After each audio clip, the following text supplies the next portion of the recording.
Hello, everyone. It's 5:30 Saturday, and it's our Saturday talk. So, thank you for coming in and welcome, everyone. So, today we are going to talk to Neeta, and a wonderful personality overall, and a great friend.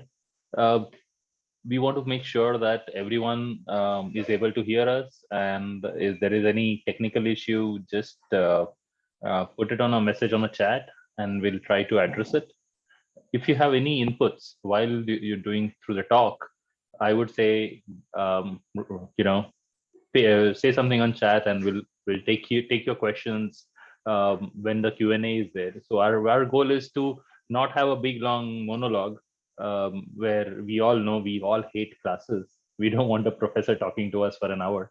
And Neeta is a wonderful personality, so she's requested us to have a dialogue kind of a session where anybody who has inputs can put on chat, and then we'll take address that question one by one.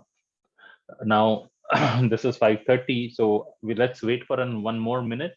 Maybe people are trying to switch on their machines, trying to get in, and so we just want to give that benefit of doubt to everybody else.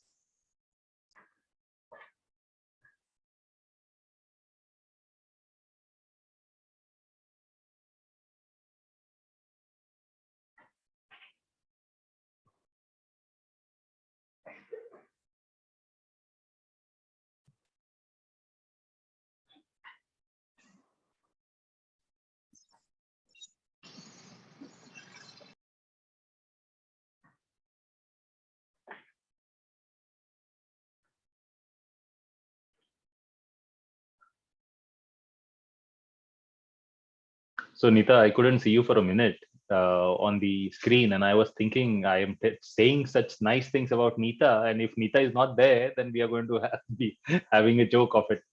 So, yeah, Thank you so I'm. much, Chirag. I was just listening and basking in the glory.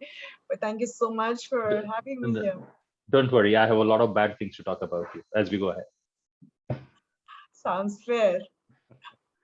Okay, so this is 5:32. I think we're good to start, and we have a good set of crowd. Everyone's. I would suggest everyone keep their keep themselves on mute, and if you have anything to say, we have a verbal Q&A at the once we finish the dialogue session, and we have a you can always put the message on chat, and we'll address your point in between as well. Now, where can I start? um, Neeta is a Lucknow girl. Okay, she's born and brought up in Lucknow. Neeta moved to Delhi after completing her education, and with big dreams, she started her career with American Express, moving on to General Electrics and to IBM, all big brands. All big brands, global MNCs. So she has 22 years of experience under her belt in various functions in the corporate world. However, in the early on her career, she was diagnosed with a serious neurological illness called multiple sclerosis. In short, people call it MS. Now, MS results because of nerve damage that disrupts communication between brain and the body. So your brain says something, your body doesn't understand it. The body says something, the brain doesn't understand it. Can you imagine what happens if that kind of a situation comes along? MS causes many different symptoms. It includes vision loss, pain, fatigue, impairment of coordination, and symptoms can be severe or they can vary from person to person. Now, some people may feel symptoms throughout their life which are not serious, and they go on with those kind of symptoms, not even realizing that they're suffering through MS. But some people have a very serious chronic symptoms that never go away. Now, physiotherapy, what's the medication? There is some medication of it, but it's not foolproof. So it's a combination of a lifestyle change, physiotherapy, medication, and trying to balance your immune system. Being Neeta, who she is, Neeta did not bow down to the situation that she was handed, but she took it in a more fighting spirit, and she now today has an amazing success story to tell us. So I would rather let everyone hear from what Neeta has to say. And so I would like Neeta to say her story to us, right? Please, Neeta, up to you. Thank you so much, Rak. And thank you everyone who's joined in. I see a lot of people who I know and a few that I don't know personally. So thank you for taking out time and being here to listen to me. My story, I think everybody has a story and they are deserving to be heard. Everybody has challenges in their life. Some take it well and overcome them and come out winning, while others succumb sometimes to them. But if you hear and encourage somebody who's going through a challenging time, you give them a lot of support, a lot of strength to battle whatever is happening in their life. For me, my story began in Lucknow. As you said, that I am a Lucknow girl. So life was good. I come from a family with shining examples of grit and resilience. There are people, my parents themselves, um, have gone through their share of challenges, a fair bit. And my grandparents, my uncles and aunts, a lot of them having moved during the partition from Pakistan to India, and then trying to establish themselves with zero base. I hear a lot of stories, and I heard all these stories growing up. So I guess this grit and resilience was in my DNA when I was born. And I'm very, very thankful for that. So it started in Lucknow. I did my schooling and everything was good. And when I came to Delhi, I landed up with good jobs. And in 2001, I went abroad for a short stint to get a new process. Back then, I used to work for GE. And that was my first international trip, and my father was so proud of me, and he couldn't stop raving about it and telling all his friends, and everybody who could find, who could lend him a year, would know that the daughter is traveling to the US all by herself. So that was a very proud moment. The same year, later that year, I was diagnosed with this condition that I've been living with for 20 years now. But yeah, I'm really thankful that this came my way, because had it not been for a serious illness as serious as MS, my life would be a very average life, and I would have been doing pretty much the same things that most of the Indian women do. So I am very thankful. This has opened up a lot of avenues for me, and I have met amazing, phenomenal set of people in this journey, and really blessed. I feel really blessed.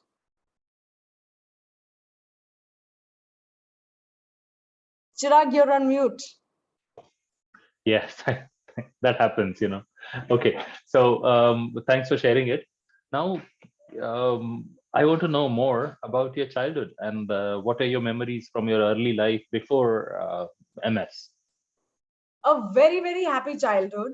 Um, I wouldn't say pampered, but we had everything that we asked for. We had uncles and aunts living in the US, so we would get umpteen gifts. There would be a big bag full of just gifts for the three children in the family. So very happy childhood. Lived in a really nice house with a big veranda, which had a guava tree, and we would climb up and eat a lot of guavas. So uh, and mom would make sure that we eat on time. She is from the nursing profession, and yes, we thoroughly enjoyed our childhood. My father, though, never said big words of encouragement to us or applauded us, but there were we never felt short of anything, any facility, any amenity, any desire that we had was fulfilled. So it was a wonderful childhood. Great. I mean, good to hear that, and especially that guava tree. Yeah. Okay, so now that we know about your childhood, okay, it must be really nerve-wracking, right? Or you must be very nervous when you first heard about this MS you being diagnosed with. So can you tell me about it? Ki, how did you land up with the doctor, or uh, how did you land up in a hospital or a diagnostic center? And how did you take it if when somebody told you this? So when it began with restlessness. So I just ignored it for a while because, all of us sometimes go through that. And if you're in a stressful situation at work or something, it happens.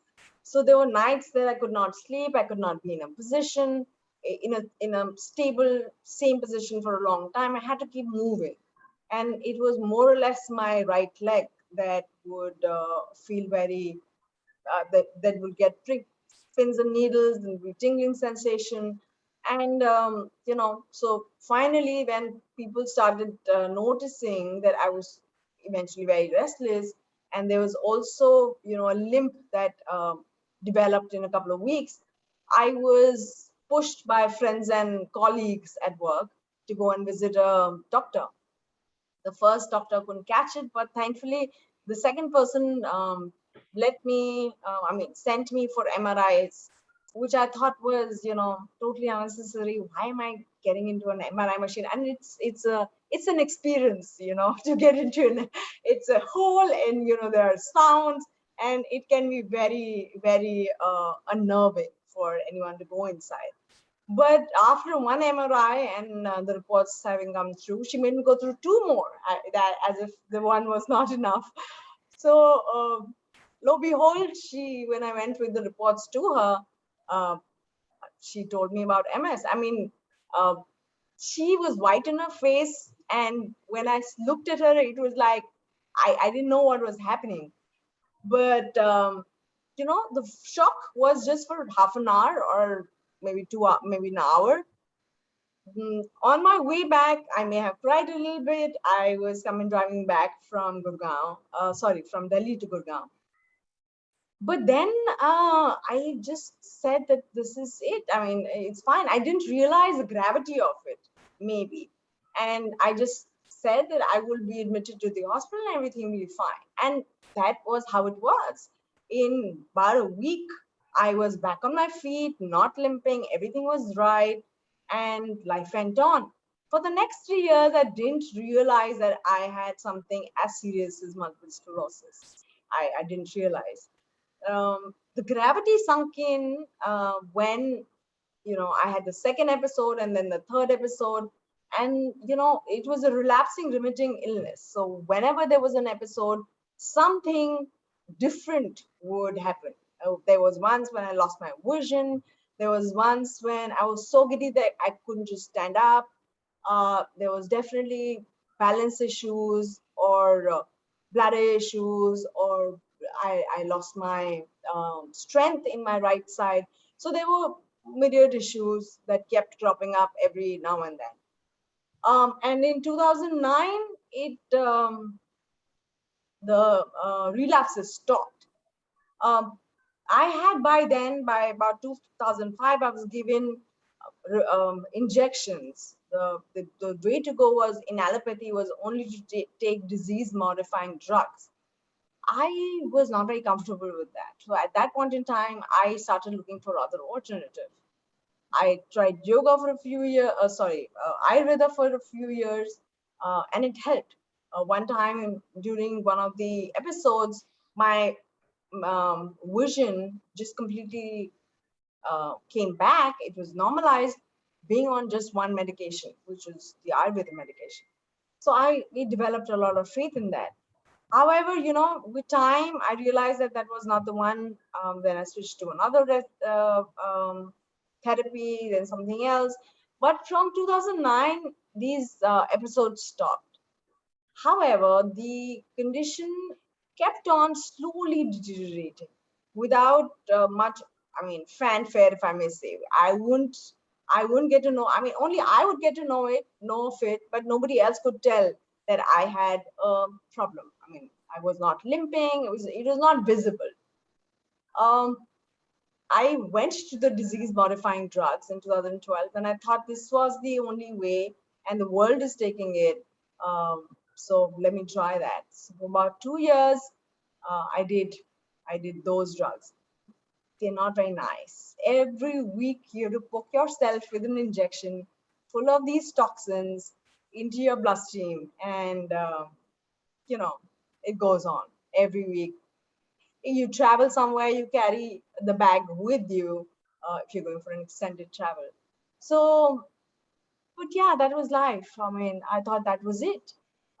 So allopathy didn't have many answers for me, and I realized this about 2.5, 3 years of doing this medication. So I was ready to search more and find some new answers. Okay, wow, that is some journey. But yeah, thank you so much for sharing. I'm sure today when you think back, it's not easy for you to say this aloud for everybody to listen. But thank you so much for sharing. Also, now that you mentioned about that was very difficult and it's allopathy is not the right way to go, what would you say? What has made you different? I see you smiling and happy, and it's not today. I see you every day smiling with maybe 10 o'clock in the morning or 9 o'clock in the night. The smile stays there, and I think that is not common. Not common in normal healthy people. So I mean, what's your secret? My secret is a lot of love. I get a lot of love from from everyone, and my family being at the forefront. I get pampered, silly. I have friends who support me so ferociously and who are always there for me, be it like 2 o'clock at night or if I have to go anywhere. So I have a lot of love in my life, and that always brings a smile, right? I mean, I can, yes, I have friends all around the world, and my niece and nephew say that sometimes that if we have to go study abroad somewhere, I'm sure Marty will have some friends somewhere wherever we decide to study. So yes, friends and family, a lot of love. That's my secret. Wow. Yeah, yes. I think we need more of that. Everybody needs more of that. Yeah. So Anita, thank you so much for sharing that. Can we take a diversion of about 2 minutes for any questions the audience might have? And at this point, you can just unmute yourself if you want to say something and jump in.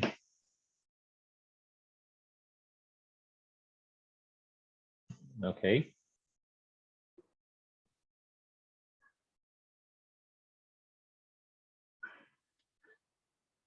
Okay. So I have a question of myself. Okay. Now that we have this 2 minutes for ourselves, the question is, you've been through this journey last 20 years. You've been living through this. Didn't you any time think of giving up, saying that, oh, I give up? Because it's easy to say this rather than saying that I'm going to fight on. To be honest, I'm not superhuman, so definitely yes. There have been times where I've just felt this is just it, this is enough. I've had it, but then I have these encouraging people in my life who will always pull me out of the dumps whenever, and if I fall for it, they will just reach out to me, give me a hand, pull me out. So that that really is my support system, my tribe, my family, my friends, even my colleagues. I get so much affection from each one of them that it helps. It makes me go on. I mean, I'm like, yes, I can do it. Amazing. So we have a question from Marie. Marie says that first of all, she says your story is amazing, and what do you do if your family is not as supportive as, not everybody's family is as supportive as yours, like I correlate with Marie, and I think my family is full of like it's like a big long circus, but so what do you do if your family is not that supportive? Oh, it's very, very important to find your tribe. It's very important to find supporters who will root for you. And sometimes these are just strangers. I have met strangers who've become family, who've become friends, who've always, stood up and fought for me if I am not being able to. So there are societies like the MSSI, Multiple Sclerosis Society of India. Then there are health groups. There are these bunch of people who are always willing to be there for you, who will tell you tips and tricks of how to manage a symptom. So being associated with a health group or a society who can understand where you're coming from and sometimes provide a solution to your problem, because they have faced that too, that really helps those supporters. But it's very important for you to take the first step and find those supporters. When I first joined the MSSI, the support group, I was just not, I was sad. I was sad to look at some of those people. And there were people on wheelchairs, people who couldn't walk, who couldn't talk properly, and many at many phases. I withdrew. I said, this is maybe my future. I don't want to see this every now and then, every time, and be and live with that realization that this could be me. So I withdrew from that, and I didn't go there for a couple of years. And then after a couple of years, when I did venture again into it, I found a lot of things that people were giving me, while they themselves are going through that. Some people are teaching us yoga, or a breathing exercise or a routine that has helped them. There was a lady who told me about a knee band which one could wear, and that would help with the foot drop. Or so there were people who were there to help others, and that's when I realized I could be that too. I mean, I don't have to just say, look at these people and see this may be my future, but there are then I could tell them something that I've been doing that is working for me, and maybe it'll help somebody else. So that shift came in after a while. It was difficult at first to accept the reality. Yeah, I bet it's difficult, but yes, as you said, finding your tribe is important. I agree. A mentor of mine once told, if you want to be a guitarist, the first thing you do is go sit around the other people who play guitar. So yeah, I agree. Now, Satinder has a question for us. Satinder says, you've been through all these times, tough times. Of course, as a human being, you must be having fears. Like, what are your fears, and how do you get over them? My fear, the biggest fear that I had, and I don't have it anymore, was being dependent on somebody. That I would not be able to fend for myself, stand up for myself, do things on my own, the way I want, the way I like, or reaching out to people or asking for things to be done for me. um, there was a time a few years ago that I slowly, once the acceptance sunk in of this illness and of the things I could do with it, uh, I started to give away my anxiety, my depression, not really depression, my fatigue, or um, even any nervousness that was around it. I started to give away embarrassment. If I was not being able to do a certain thing, I would not be embarrassed about it. I would be all right and be vocal about it that I can't write. I will not be able to sign in. Would you please, security guard, sign in for me? Just write for me. And then that was liberating when you said it out loud, and when you accepted that, and when you said that, okay, I'm okay with this embarrassment, this is not embarrassing at all, I can call out for people, I can call out for help. So then those fears went away. And now I'm in a much better space today. So that fear of being dependent on people has also kind of weaned away a little bit. I can do a lot of things on my own. So, and that's something to be very grateful for. Amazing. That is an amazing advice. So so now the thing is, let me ask you a question that I've been holding on. Okay. When how is it with living with this kind of an illness? You're living this, right? You get up in the morning, something that you need to do different than the other people are doing. Normal people maybe go for a jog, and you're sitting in a balcony and looking at them jogging. So how is it living with this thing? There is once in a while, I do feel that, look at somebody, it's so easy for that person to walk up the stairs and climb up. And I feel, oh, how nice would it be? But then the second thought that comes into my head is that I would Sorry, somebody unmuted it themselves. Yeah. yeah, sorry. Yeah. Please say that again. So yeah, so I'm saying that when you see somebody climbing stairs so swiftly and running up, you do feel that oh, wish I could do that too. I used to be doing that like a few years ago, and now I can't.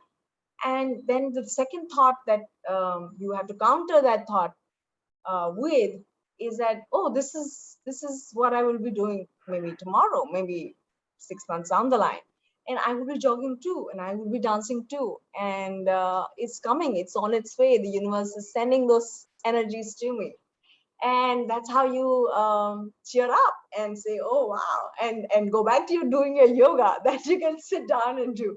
You don't have to jog, but that's equally effective. Excellent, excellent. Yeah. So being optimistic, thinking about that, okay, you're going to do it tomorrow, you will also do it, right? That is Yes. remarkable. Yes. Optimism is very important. Yes, I agree.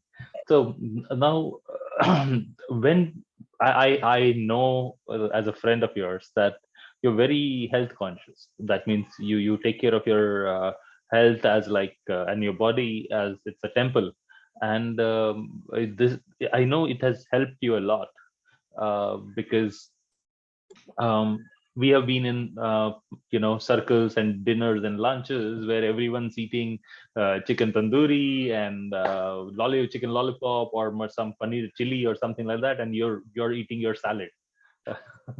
Yeah, right.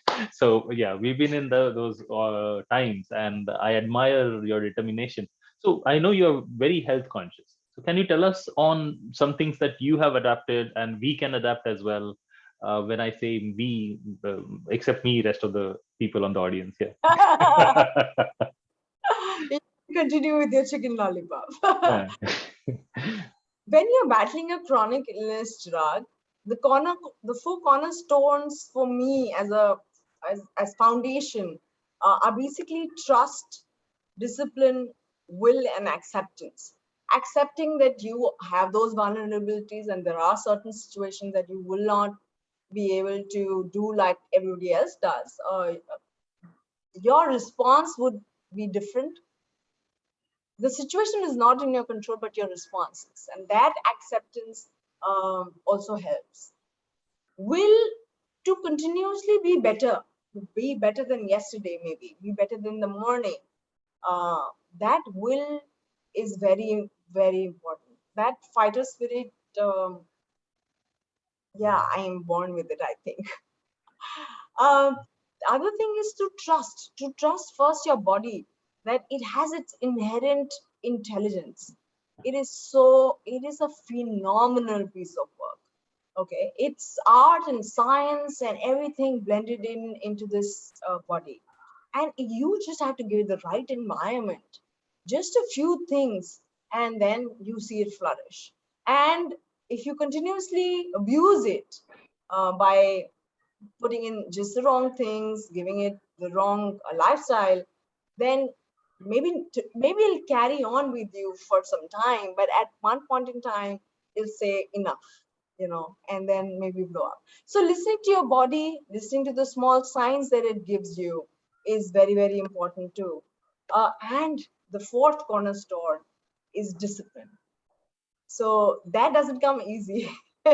And it's very, very easy to slip out of a routine, but extremely difficult to come back to it. And it's happened with me a few times, so I know how difficult it is to come back to it. But yes, discipline is key. If you do it for 2 months and not do it for 2 weeks, you will see how your body crumbles. And for me, for somebody who's dealing with this issue, I do see that change very, very quickly if I don't maintain my discipline. So So the, how do you start your day, Neeta? What do you do when you start your day? Can you take us through your daily routine and the foods and the all those things that you eat? Yeah. yeah, my day starts with first being grateful. Starting my day saying that thank God I have another day to make a difference, to live more joyfully, and I'm so blessed to be given this opportunity. So it starts like that. And then comes my green juice. It's made of any green herb or anything. It's an alkaline drink, basically. Green leafy vegetable, blend it in with water in a mixie, and that's my juice. Then comes my yoga, and there will be a 40 minutes of breathing and light asanas that I can do comfortably. Some stretching, some breathing exercises, very, very imperative, because food you can live without for at least 21 days. Water also you can live without for at least, good 3, 4 days, 5 days maybe. But air, you cannot, right? So you have to be dutiful in, giving that base to your lungs. And it has to be a daily thing. You have to put in that effort of doing your yoga, doing your pranayam on a regular daily basis. So that's how it starts. Then I go to my fruit, which is my breakfast, and I relish it. I enjoy my fruit breakfast like how. I'm anyways, my father always bought loads and loads of fruits. There was always kilos of fruits at home. So we've grown up eating a lot of fruit. And I love the fact that I have no limitation when it comes to having a hearty breakfast of fruits. Then again in the afternoon, I just have a salad, and my salad is complete meal. So it has sprouts, it has green leafy vegetables, it has nuts, it has as many vegetables as one can eat raw. It could be pumpkin, it could be beetroot, carrots, it could be radish, whatever is in season, mix it to my salad bowl. And that too I enjoy thoroughly. So till about 6:30, 7 o'clock, I keep having these green juices or red juice or salads or fruits. And this is my raw time. I eat a cooked meal only at night as my dinner. And then I can have almost anything, but I choose to be a vegan. I realize that being away from animal proteins has helped me fight the inflammation a little better. And so I keep away from it. Though I must tell you that coming from Lucknow, since my childhood, I've eaten meat always, and um, you know, it was a Sunday treat. My father was a great cook. And many of my friends here who are here in this webinar are fantastic cooks. And they've always also fed me a lot of non-vegetarian food. And giving up that was a huge challenge. When I was told that I said, no way, I cannot do that. And it took me about 3.5 years to finally be able to come to a position where I can say, okay, I am done. I can see somebody eat meat in front of me and not be tempted. So yes, it's been an artist's journey, if I may say. Thank you so much. I mean, I think the routine that you explained is doable for everybody, right? It's not like something which is very, very complicated and it cannot be achieved. So thank you so much, Neeta. Now, in this case, what do you think? How did you, was it difficult to communicate your feelings to the people around you? Or that how, if you felt scared, if you felt how you felt. I mean, because there is in this last 15-20 years journey, there are a lot of feelings come along with it, right? So how did you communicate this, or was it a challenge, or do you think it's easy? I wouldn't lie, it was a challenge. Yes, it was. Um, it was not easy, but I have lived my life all by myself here in Delhi. More or less, most of it I've lived alone. So being in my space with me, just me, helped me to, you know, bounce these questions back at myself and ask, where is it going, or what are you doing, and why are you feeling like that, or what's depressing you, or why is, but then you can't be your own sounding board all the time. So the first few years were difficult for me to express the, I don't know if I can call it grief, or I can call it um, shock, or the pains of this illness. But yes, I have had a lot of people around me who've been forthcoming and asking me that how am I feeling, why, and lending me a hand. My friends, their friends from school who've been supportive and who've been here, and they've been a strong pillar. My colleagues, without me saying anything, they would be, getting me something or helping me out with grabbing me a chair, or getting some work done at the office, or if they are going to get a glass of water, they'll bring one for me. And they've been very thoughtful. My colleagues too have been very, very thoughtful. It's been a joy at work. Mind you, I would go to work with a big bag of food, and my laptop bag was smaller than my food bag, and I was known in my office to carry a lot of goodies, and we had a big table where all of us would convene, and a lot of food would come out of my bag. And they're like, "You are so petite and tiny. Where does all this food go?" So yeah, I would carry my juices, my fruit, my lunch, and all the things. So yes, a lot of support, and my family has always been, without me saying anything to them. My family knows, and they will always hold my hand, give me a squeeze, give me a hug, and make sure that I'm there at all occasions. So, if anything is happening in the family, I have to be a part of it. So I get a lot of attention and a lot of love and a lot of pampering too. So I know that, my family um, just doesn't leave me. They don't let me let go of me. So I don't feel alone. I don't feel isolated.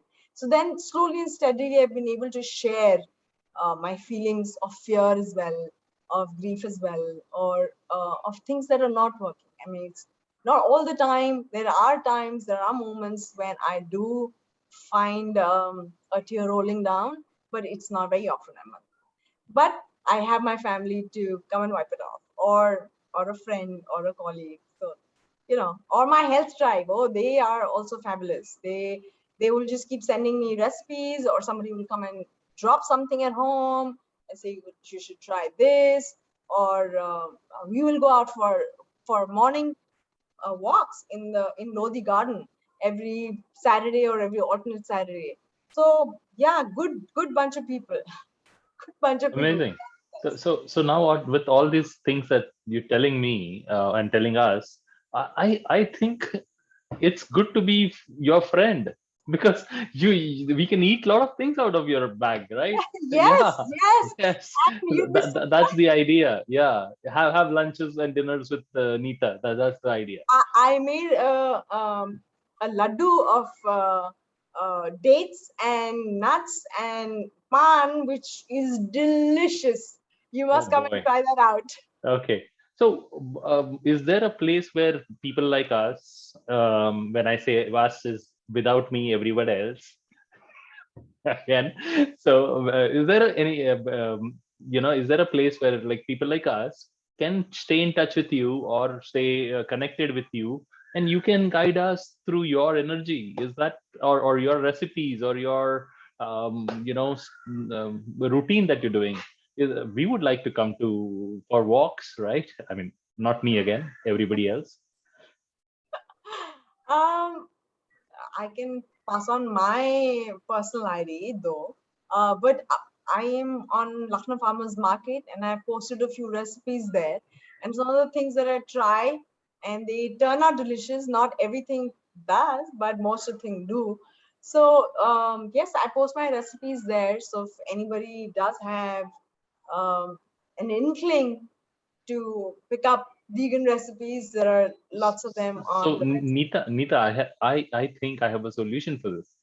So we Yes. have a WhatsApp group called like LFM Phoenix. Like members like yourself who are inspiration to everybody else are part of it, and people who want to listen to them or just be inspired. Because as you said, we all need each other.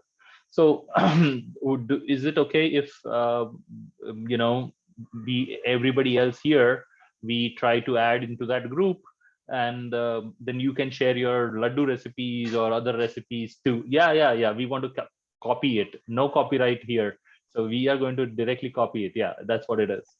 Yeah. Copy it shamelessly. Yeah, so you put that recipe out there, we or click a picture, put it there, and we can all try it out on our end, because maybe we are not close to you as we would like to be. So we cannot ring a bell and say laddu do thoda do char laddu mujhe bhi dena.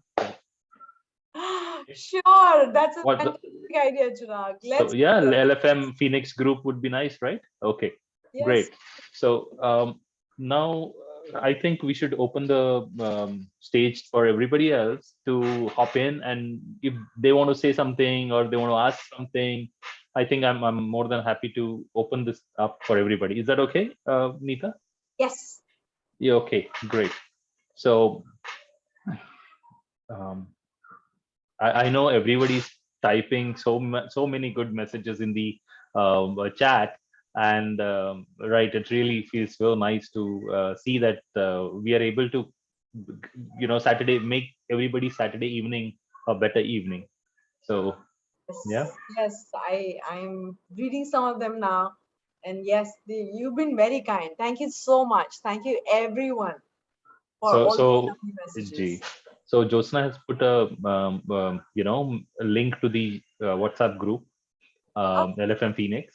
Yeah, sure. if I would say we should click on it and just join it, and then we'll get to eat those laddus that Neeta's been talking about. Yeah. Um, I live in Gurgaon. Whoever wants to drop by, please do. oh boy, Neeta, you shouldn't have said that, because now your watchman is going to have a tough time. He's going to be, yeah, That's badi okay. line lag jayegi. Yeah. I believe in sharing in, sharing Yeah. is caring. Okay, cool. So anybody wants to So say I have something? a question. Yes, Hi, Atul, can you please. hear me? Yes, hi Atul. Hey, Please go Nita, ahead. how are you?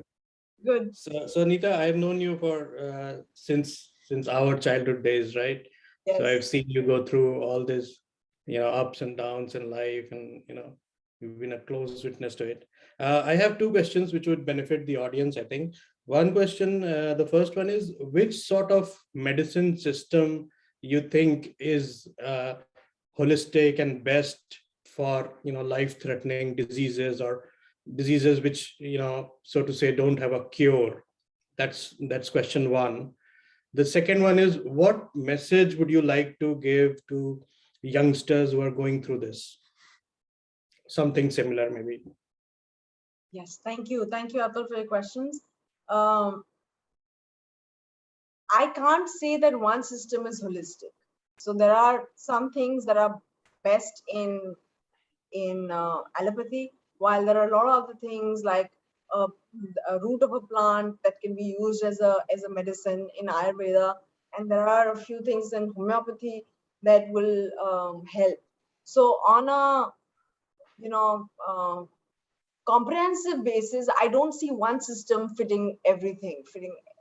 For me, it has been mostly a natural lifestyle, and I have moved away from allopathy. But for my tests and other things, diagnostics, I mean, I will still bank on only allopathy, the allopathic system to give me the right results. However, Ayurveda has a lot of aushadhis, if they call it like that. There is ashwagandha, there are a lot of plant barks, there are a lot of leaves which are medicinal in nature and are put in good use. I have used a few of them, and I'd be happy to share a few with the audience too. And homeopathy also I have tried for a couple of years, and here of late I tilt a little more towards homeopathy because it's my kind of a go-to thing for acute problems. Having said that, it's food and exercise and sunshine and sleep. It's these four pillars. I mean, these factors are very important. If you get this right, if you get your sleep right, you're getting at least 2 hours of deep sleep every night.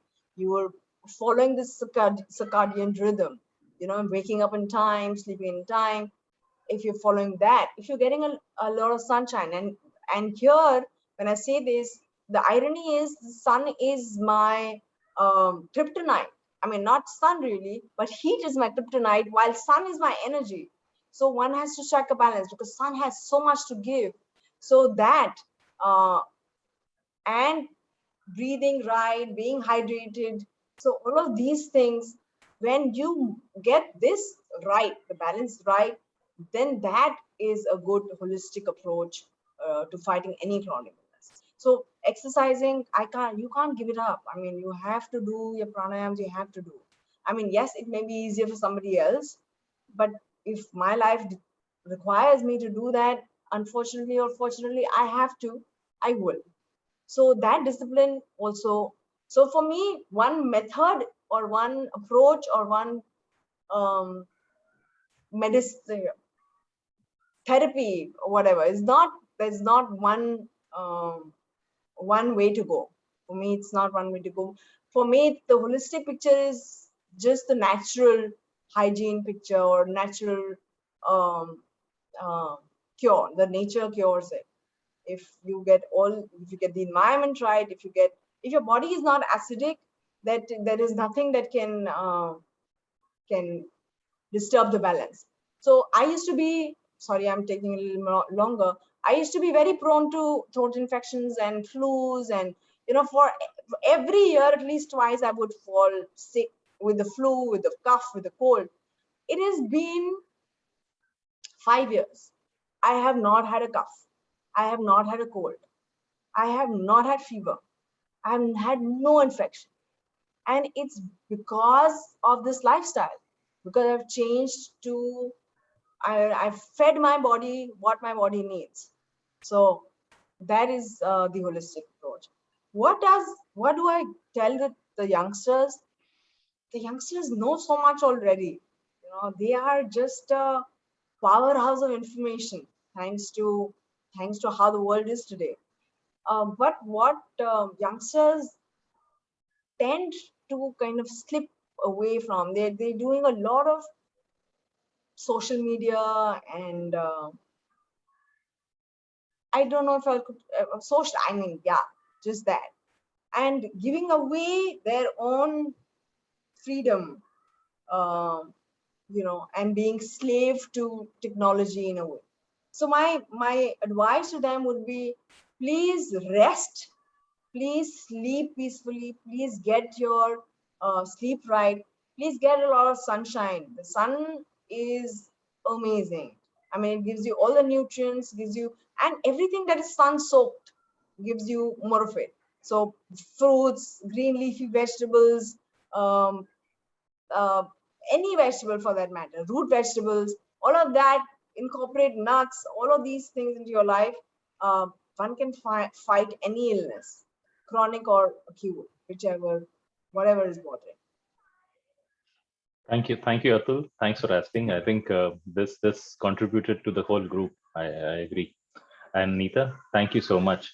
So anybody else would like to chip in and see if Neeta can answer it? It's like let's ask her what and see if she can answer it. So I think I got some questions on the chat, and the one of the question was, what are your future goals? What do you want to achieve in life? I want to travel the world. And you know, my travel stories have begun after my diagnosis. The only travel that I did before I was diagnosed with MS was the one work trip to the US. Everything else has happened after I've been diagnosed with MS. So there are no limitations. Anybody who's living or going through a tough time, there are seriously no limitations. And I want to make sure that, you know, I get to see more or less most of it, most of the beautiful world there is to see. Wow. So we won't be surprised. You know, next year, Neeta sends us a postcard from Kenya with a zebra at the back. Yeah, that's what it is. Yeah, I know, Neeta. Yes. Yeah. So all the best, Neeta, to you. I'm sure you're going to be traveling a lot and seeing the whole planet. And from your point of view, the things will be different, I'm sure, knowing you. So anybody else? We have a few minutes for ourselves, like about 10. So anybody, any questions, guys?